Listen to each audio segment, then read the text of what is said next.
Dari sisi pendidikan, beliau mendirikan banyak madrasah dan juga majelis-majelis taklim. Maka beliau dikenal sebagai Abul Madaris wal Masajid, bapaknya kepala madrasah dan masjid.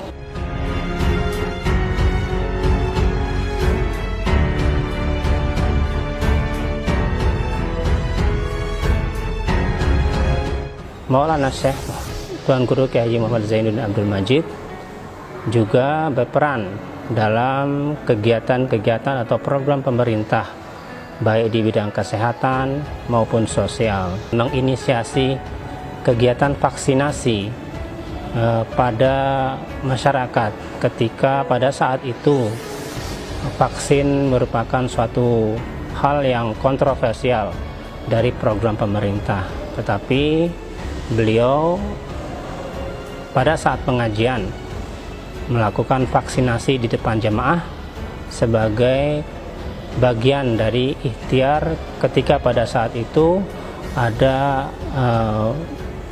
pandemi ataupun penyakit yang menyebar di masyarakat, sehingga beliau sebagai tokoh mencontohkan bahwa program pemerintah itu patut kita dukung bersama-sama.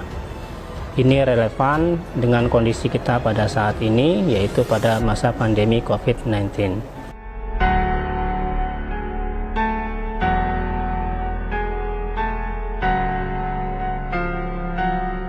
Beliau pernah menjadi ketua NU, ya, ketua NU di Lombok. Beliau juga mensupport adanya Muhammadiyah di Lombok dan sebagainya.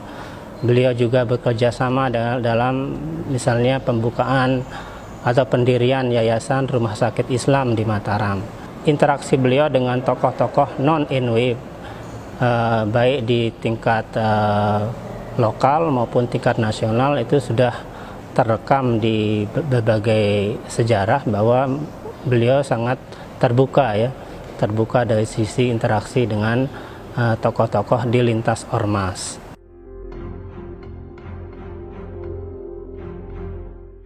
Beliau adalah pahlawan dari sisi pendidikan dan juga perjuangan kemerdekaan, ya.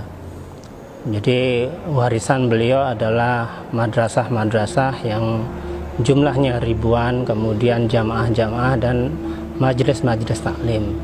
Secara historis juga kan beliau banyak berinteraksi dengan ormas-ormas lain di luar Nahdlatul Wathon dan juga jamaah-jamaah lain di luar Nahdlatul Wathon.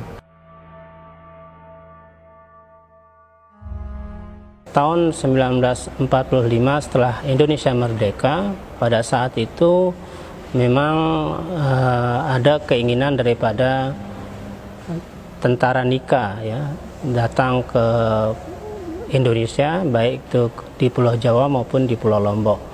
Nah, di Pulau Lombok ini tangsinya atau markasnya itu ada di Kota Selong pada saat itu. Nah, ketika pada saat itu para ulama, para jamaah, ya, merasa bahwa Indonesia itu sudah merdeka, ya. Kenapa ada pihak luar lagi yang ada di Kota Selong? Sehingga pada saat itulah muncul ide dari beberapa tokoh pada saat itu, termasuk dari Tuan Guru Faisal Abdul Majid, adik beliau itu, untuk menyerang Tangsi Nika bersama para jamaah Madrasah Nahdlatul Wathon Diniyah Islamiyah pada saat itu. Dalam mempertahankan kemerdekaan pada tahun 1946, beliau menginisiasi penyerangan markas Nika di Kota Selong, di mana pada kejadian tersebut adik beliau gugur sebagai pahlawan. Siasatnya itu dilakukan atau dirembukkan dengan Maulana Syekh Tuan Guru Kiai Haji Muhammad Zainuddin Abdul Majid. Beliau ini tokoh di belakang layar pada penyerangan tersebut, di mana yang di depan layar itu adalah adik beliau, ya, Tuan Guru Faisal Abdul Majid. Ya, pertentangan yang dilakukan oleh Maulana Syekh lebih pada bersifat ideologi ya, ideologi. Jadi penanaman wawasan kebangsaan bahwa Indonesia sudah merdeka, tidak ada perlu lagi ada tidak, maka penjajahan yang dilakukan oleh Nika dan sekutunya itu tidak dibenarkan. Itu selalu penekanan pada jamaah dan juga santri-santri Nahdlatul Ulama Diniyah Islamiyah pada saat itu. Jadi masyarakat Lombok setelah beliau ditetapkan sebagai pahlawan nasional tentunya bersyukur bahwa tokoh ETB sudah ada yang ditetapkan sebagai pahlawan nasional yang memang merupakan seorang inspirator yang pemberi inspirasi bagi jamaah dan juga masyarakat Nusa Tenggara Barat.